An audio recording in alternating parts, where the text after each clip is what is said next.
प्रणाम, नमस्कार। बहुत स्वागत है आपका उस कार्यक्रम में जिसका नाम है हे प्रभु आनंद दाता। और ये नंबर जो आपकी स्क्रीन पे डिस्प्ले हो रहा है, कृपया करके अपने विचार, सुझाव, रिएक्शन, इस कार्यक्रम की संकल्पना को लेकर आप कुछ सोचते हैं, कुछ डायमेंशंस आपके दिमाग में हो तो हमें ज़रूर भेजिएगा, हमें बहुत इंतज़ार रहेगा। और आज हम एक हमारे जो व्यूअर हैं काफ़ी नियमित हैं और बहुत ही प्रबुद्ध भी हैं, उनकी एक प्रतिक्रिया पर कहूँ, उनके विचार पर कहूँ, उनके सुझाव पर कहूँ, इस पर हम आज अपने विद्वान वक्ता के साथ इस पर हम चर्चा करेंगे।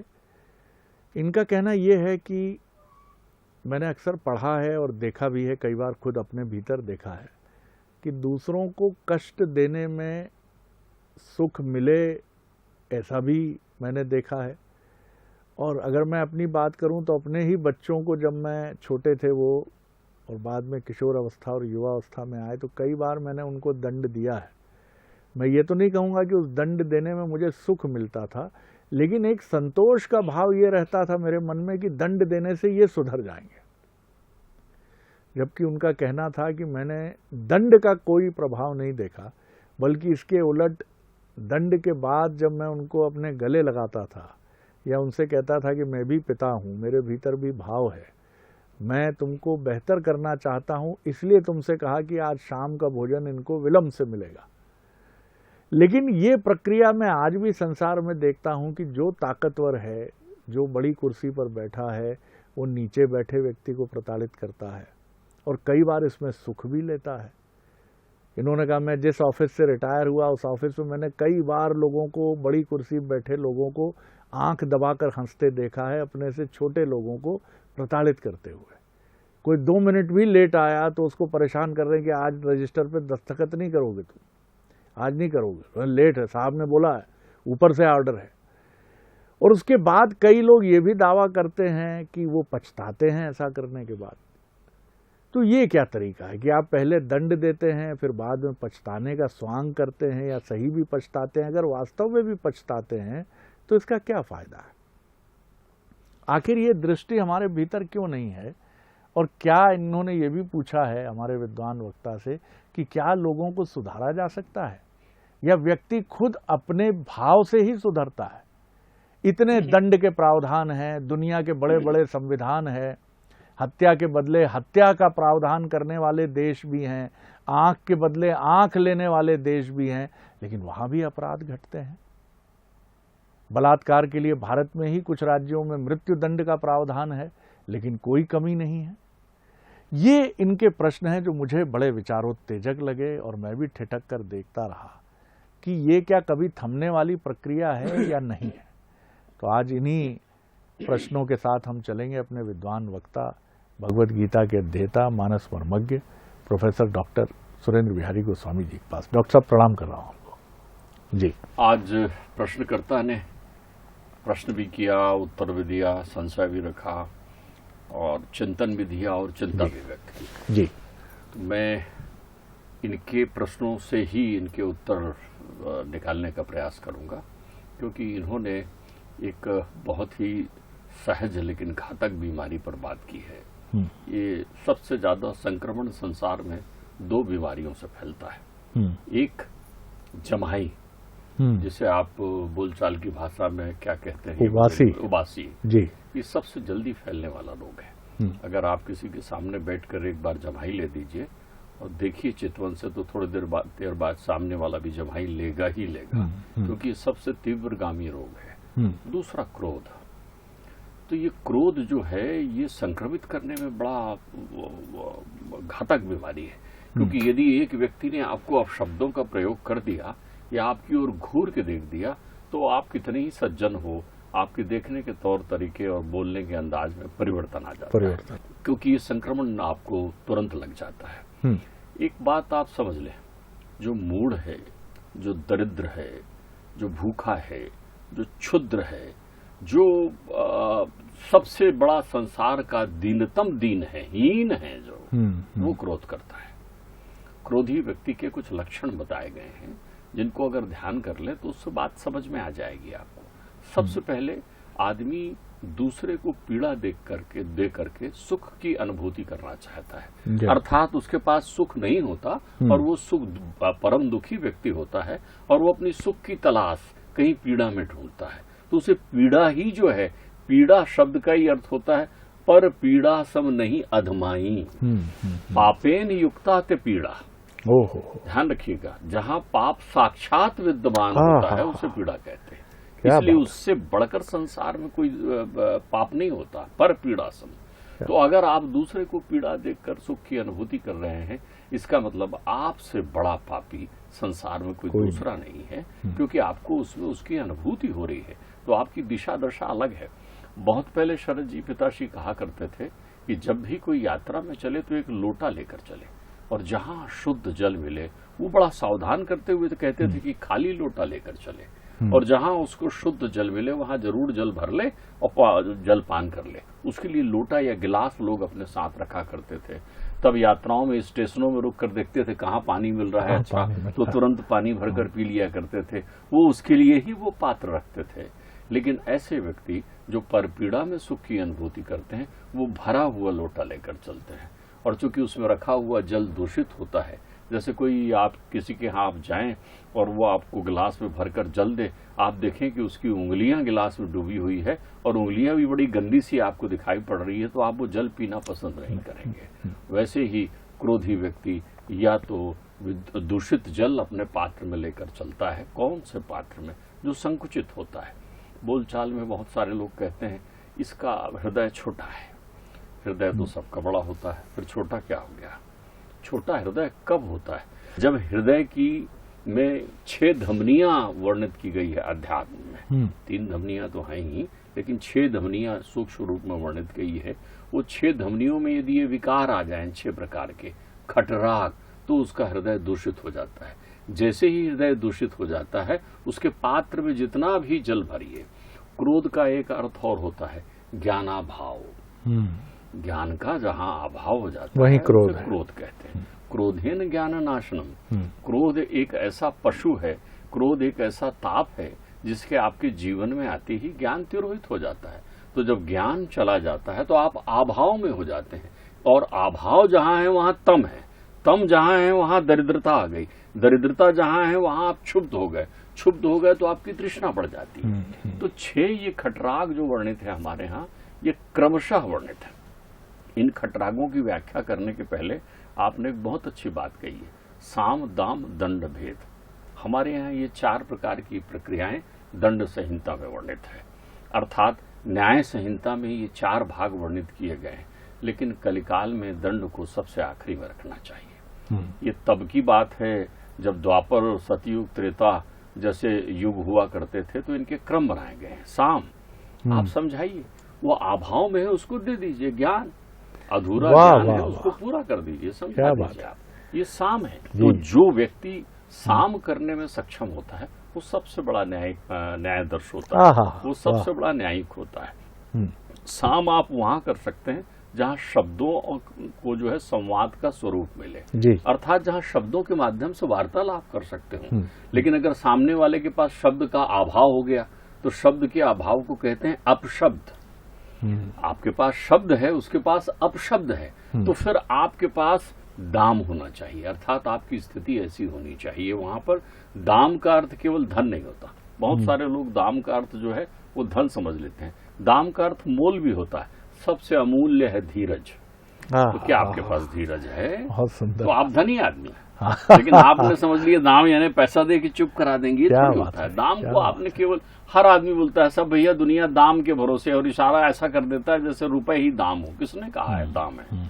अगर रुपए दाम होता तो वहां धन लिख सकते थे, साम धन लिख सकते थे, साम धन दंड भेद लिख सकते थे। लेकिन दाम का अर्थ होता है, दाम जो है दम शब्द से प्रत्युत्पन्न शब्द है। दम का अर्थ होता है इंद्रिय निग्रह, धैर्यवान होना सबसे बड़ा दाम है। तो यदि सामने वाला आपकी बात नहीं सुन रहा है तो उस समय आपका संयमित होना आवश्यक है। ध्यान रखिए, जो पीड़ा सहता है वो आध्यात्मिक होता है, और जो पीड़ा देता है वो आधि भौतिक होता है। वो भौतिक है, उसको मैं की संतुष्टि नहीं हो पा रही है ना, तो वो तलाश कर रहा है, उसको मैं नहीं मिला है, उसको धन नहीं मिल रहा है, उसको पद नहीं मिल रहा है, उसके अनुरूप उसकी व्यवस्था प्राप्त नहीं हो रही, उसको वांछित है, वो चाहिए, उसको हर चीजें अपने अपने हिसाब से चाहिए, तो भौतिकतावादी व्यक्ति है। और भौतिकता से ही कर्म जो है पापाचार से युक्त हो जाता है। जो भौतिकता है वो स्वार्थ उत्पन्न करता है, और स्वार्थ में ही पाप की स्थितियां हो सकती है, क्योंकि परमार्थ का तो अर्थ ही पुण्य होता है। तो दाम का अर्थ होता है इंद्रिय निग्रह। तो वहां पर वो कहते हैं कि आप इंद्रिय निग्रह करिए। आप इसके लिए अंग्रेजी में शब्द उपयोग करते हैं, वेट एंड सी, रुको, प्रतीक्षा करो और देखो, अधीर ना हो, क्योंकि आप अधीर हुए तो उसका क्रोध आपको संक्रमित कर लेगा। अब आप, मुझे याद आता है जब कोरोना काल था और किसी को मालूम था कि सामने वाला कुछ सर्दी खांसी में है, इन्फेक्शन में है, तो आप क्या करते थे? सबसे पहले वो एक छिड़कने वाला द्रव्य हाथ में लगा लेते थे, फिर वो भी पहन लेते थे, बड़ा सा मास्क भी लगा लेते थे। ये सब सावधानियां रखते थे ना। तो दाम सबसे बड़ी सावधानी है शाम के लिए, क्योंकि अवसर शाम के लिए ही है, श्रेष्ठतम न्याय शाम का है। तो इनकी जो चिंता है कि दुनिया में आखिर क्या होगा, शाम नहीं हो पा रहा है। शाम का एक अर्थ सामंजस्य भी होता है, उसको कहते हैं सारे प्रक्रियाओं, सारे विषयों में सामंजस्य स्थापित करना। इसको आप भारतीय भूधरा में बहुत अच्छी तरीके से समझ सकते हैं। भारत से बढ़िया कोई ऐसा देश नहीं है जहां इसको समझाया जा सके। उत्तर, दक्षिण, पूरब, पश्चिम, 10 दिशाओं में 10 प्रकार के, अनंत प्रकार के लोग यहाँ रहते हैं, लेकिन मिलजुल करके वो रह पाते हैं क्योंकि उनमें सामंजस्य है। यही साम है, वाह, यही साम है। तो आप अधीर मत होइए, तो दाम में आ जाइए। आपकी अधीरता के विरुद्ध है दाम। अब दंड को तीसरे भाग में मत रखिए। अगर आप अधीर नहीं, अब आपकी धीरज के बाद भी परिणाम नहीं निकला, तो आप सीधा दंड में आ जाते हैं। तब चुनौतियां प्रत्यक्ष हो जाती है। तब वो भी बकवाद करता है, आप भी बकवाद करते हैं। वो भी कहीं आपको पीड़ित करता है, आप भी कहीं उसको पीड़ित करने का प्रयत्न करते हैं। वो आपके यश से कुपित होता है, वो आपके सुख से कुपित होता है। ध्यान रखिए, दुख देना ही पर्याप्त नहीं है। किसी के सुख को देखकर तृष्णा की वृद्धि कर देना, द्वेष ले आना भी तो दुख है। भाई आपको दुखी नहीं कर रहा है, लेकिन वो देख रहा है आप सुखी, आपका सुख कैसे कम हो। ये भी एक भाव होते हैं। इसके कारण अपन चिंतन करेंगे, लेकिन इसको दंड को आप इस भाग में मत रखिए। फिर भेद ले आइए। ध्यान रखिए, भेद अद्वैत है, भेद द्वैत है। भेद का अर्थ होता है द्वैत करना। तो ये भी एक बहुत अच्छी कला है। ये वही कला है कि जैसे कहें, अरे सर कहाँ आप प्रभु, आपकी मैं कहाँ तुलना कर सकता हूं। ये द्वैत है। ऐसा कह देने से आप प्रशंसा नामक संक्रमण उसके पास भेज देते हैं। द्वैत ये है, आप कहें कभी मेरी झोपड़ी में आइए साहब, आपका तो महल है, अब वो खुश हो गया, हाँ मेरा महल है। ये द्वैत कर दिया। तो द्वैत से भी बड़ी चिकित्सा हो जाती है कई बार। जब वातावरण में ऐसा हो, तो आपने देखा होगा, पिता कहता है जब किसी दो पुत्रों में लड़ाई होती रहती है, तो पिता एक जो जिस पुत्र का दोष होता है उसकी तरफ इशारा करते हुए कहता है, तुम तो बड़े हो बेटा, तुम तो समझदार हो, तुमने तो पढ़ाई की, तुमको तो ज्ञान है, ये इसमें अकल नहीं है, तुम क्षमा करो ना। ये द्वैत है। ध्यान रखिएगा, ये द्वैत है, यही भेद है। तो द्वैत से भी आप जय प्राप्त कर सकते हो। तो द्वैत का उपयोग वहां आप करिए। वहां सामने वाले का क्रोध उसी समय शांत हो जाएगा जैसे ही आप उसे कह देते हैं, अरे आप बड़े, आप देख लेते हैं कई बार बोल देते हैं आप बड़े भैया। देखिए द्वैत का कितना अच्छा उदाहरण हमारे यहाँ वर्णित है। आपको वही, काने को काना कहे जाए वह तो रूठ, और जो जग बिद से पूछ लीजिए कैसे गई थी फूट। वही चीजें आप अपने उस भाष्य कला से, भेद का अर्थ होता है भाष्य कला, बोलने में निपुणता, मधुरम मधुरम, बातचीत करने में एकदम। आप देखो, एक पिताजी एक दृष्टांत सुनाते थे शरद जी कि किसी सेठ जी ने एक बहुत बड़ा भवन बनाया, आलीशान भवन। उसको आप, चूंकि उनको दिखाना है सबको, ध्यान रखो प्रशंसा भी क्रोध ही है। ये आप गूढ़ता समझ लीजिए। अगर आपको प्रशंसा प्रिय लग रही है, मतलब समझ लीजिए क्रोध ने अप्रत्यक्ष भेद बुद्धि लेकर आप में प्रवेश कर लिया। इसको जरा और समझाइए, बड़ी गहरी बात है। जो व्यक्ति जो है अपनी प्रशंसा सुन के हर्षित होता है, इसका मतलब समझ लीजिए कि जो उसकी प्रशंसा नहीं करता उसके प्रति वो जो है क्रोध करता है। वाह! तो प्रशंसा अवगुण है, करना अवगुण नहीं है। प्रशंसा सुनकर आनंदित होना अवगुण है, अवगुण है। इसलिए आप प्रशंसा को भेद में रखिए। जी, यही तो भेद का उपयोग कर रहे हैं आप। न्याय संहिता इसी को भेद कह रही है। आप बढ़िया प्रशंसा कर दीजिए। नहुष हैं, अब नहुष ने इंद्र पद प्राप्त कर लिया है। इंद्र शापित हो गए हैं पुरंदर, तो उनकी जगह राजा नहुष आ गए हैं। यज्ञ दान इत्यादि किया उन्होंने, 100 अश्वमेध यज्ञ किए, उसकी फलश्रुति से इंद्र पद मिल गया उनको। अब वो परपीड़ा नहीं में उसको आनंद आने लगा। उन्होंने कहा मैं इंद्र, तो वो उनको भेजो, इंद्र की पत्नी सची को मेरे पास भेजो, वो महल में रहेगी। अब सप्तऋषियों ने कहा ये तो बड़ा गड़बड़ है। तब तक नारद जी ने कहा अब इनको कैसे किया जाए, तो नारद जी ने भेद बुद्धि लगाई। नारद जी ने कहा अब आप ठीक कह रहे हैं, आप इंद्र हैं तो इंद्राणी आपके पास आनी चाहिए, तो आप इंद्राणी के भवन में जाएं, उनको जाके ले आए। तो बोले मैं अभी जाता हूं। अरे ऐसे थोड़ी जाएंगे, उस ठाट से जाइए जिसके आप अधिकारी हैं। बोले क्या करेंगे, सप्तऋषि को बुलाइए, एक पालकी सजाइए, उस पालकी में आप बैठिए और सप्तऋषियों को कहिए कि पालकी उठाओ, आप इंद्र हो तो आदेश मिलेगा आपको। तो सप्तऋषियों को बुलाया गया। बड़े बड़े क्रोधी ऋषि भी उसमें हैं, बड़े बड़े दुर्वासा जैसे ऋषि भी उसमें हैं, अत्रि वशिष्ठ जैसे ऋषि भी उनमें। उन सबको कहा चलो तुम पालकी उठाओ, मैं इंद्र राजा, तुम सारे प्रजापति हो और ऋषि हो, मेरी आज्ञा का पालन करो। अब वो बैठ गए उसमें। अब आप देखिए यहाँ पर भेद का उपयोग। ऋषियों ने ये जाना कि चूंकि इसका पुण्य है तो ये इंद्र है, अगर पुण्य चला जाएगा तो इंद्र रहेगा नहीं, नहुष क्रोध तो करते नहीं है। तो उन्होंने उनसे कहा, भेद बुद्धि का उपयोग किया कि महाराज आप इतने जल्दी इंद्र कैसे हो गए, क्या क्या आपने किया, आप तो मुझे बड़े बलवान दिखते हैं।